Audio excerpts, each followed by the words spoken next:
I did a whole series of work of multiple concrete forms, large-scale forms that held vegetation. And they always related to each other and invited people to come inside them. And I felt there was a relationship between the earth and the need for mankind to sort of protect the earth, and I still sort of feel that way, but my work has gone through various changes. And I think these pieces, because of the earlier work, which was very much based on the human body and its frailty, I did work with the vines and met the town historian. So I'm coming at the study of objects from a different perspective on that. I don't actually make anything. I just study things that other people make.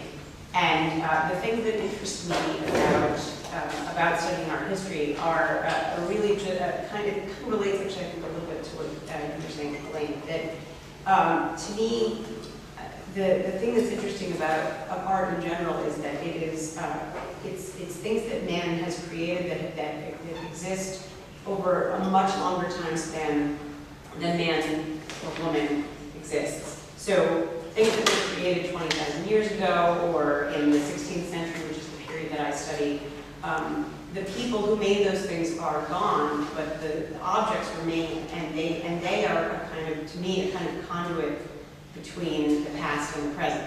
So when you stand in front of a painting from the 16th century, you're standing where the artist stood, you're standing where the owner of the object stood. And that's partly, I think that's probably what initially drew me to art history, although it's such a tortured story, I don't know. This is the material. I like working with wood. I like that it gave me the ability to take something. I was always interested in jurisprudence. And I like jurisprudence because law always, it's similar to art because it's always open to interpretation, and different interpretation. And so that when we started making things and we started talking about it in that sense, it really made sense to me because it gave me a three-dimensional actualization of ideas. And that was really nice versus the other theory. And I was always a card player and a gambler, so gambling is always theory. You know, it's memorization and it's all theory. And it's all reading the unknown. And so the art has that about it. So to me, that all of a sudden the going there gave, and being around people who talked about, paintings and sculpture in that sense, gave me a whole other vocabulary of something that I already knew. So I could translate it because I think everything is art and everything translated. It's all about language. And it can all be translated in different ways. And so that hit it. And it was fun. I made what I wanted to make, and then I figured out how I could, turn it into something entrepreneurial and a career. I got lucky. So, you can see immediately that I'm trying to get you to slow down, stop, look, and think. Whatever could a Hubble telescope image be doing with these, in some sense, the concrete, very coarse, rough, raw kinds of things, and then on the other hand, this sort of shiny surface and a trampoline. How could all these things interact with each other and play with each other? I'm not going to give you an easy answer because I'm hoping that you'll use these things that I've put into your space as a way to inquire about the work. In a very brief way, I really think of art as a fantastic place in the location of inquiry and knowledge, right? So the and ah is of note, right? Because it wouldn't be easy for you to understand where and ah comes from. And ah is, those sculptures come from software that I invented. The software is called the Sculptural User Interface. And I'm looking around. Going down to the digital lens, which is interesting because it has this evolving sort of democratic global community.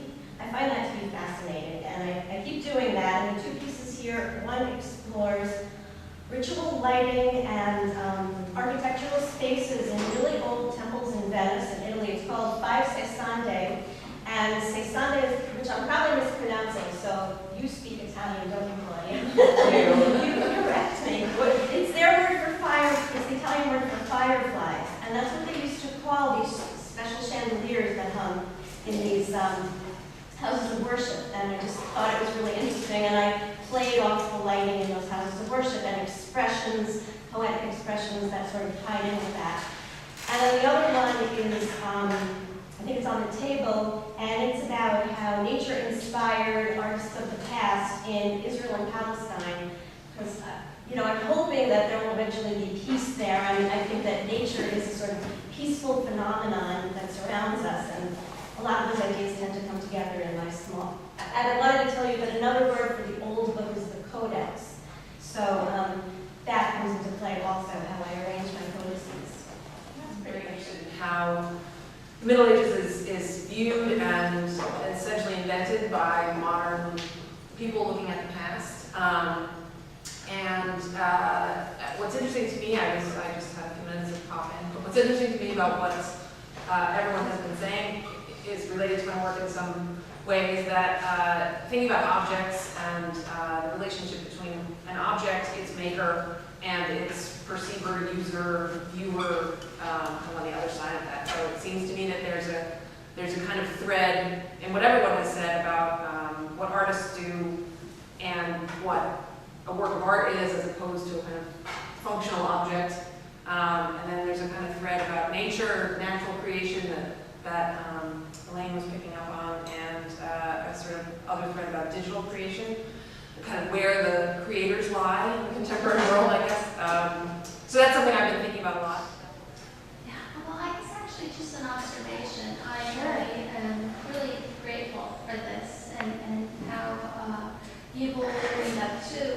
And it's more or less dispelled the myth, I don't know, that I've just had or has been the course of things that artists, can I say, are more into themselves or can't teach, or it's not the same thing as people who give, and you're obviously able to do that because you've shared very personal experiences that we can all relate to at one or another times in our lives, and it's a very personal thing, and all of you have discussed like relationships and how people really all need one another, and we can do that as a community and something that everyone's striving for, so it's a wonderful thing. So thank you for the criticism thing, because that's very, very, very important. But if anything, there's been such a community displayed here. And Well, thank you so much. Thank you.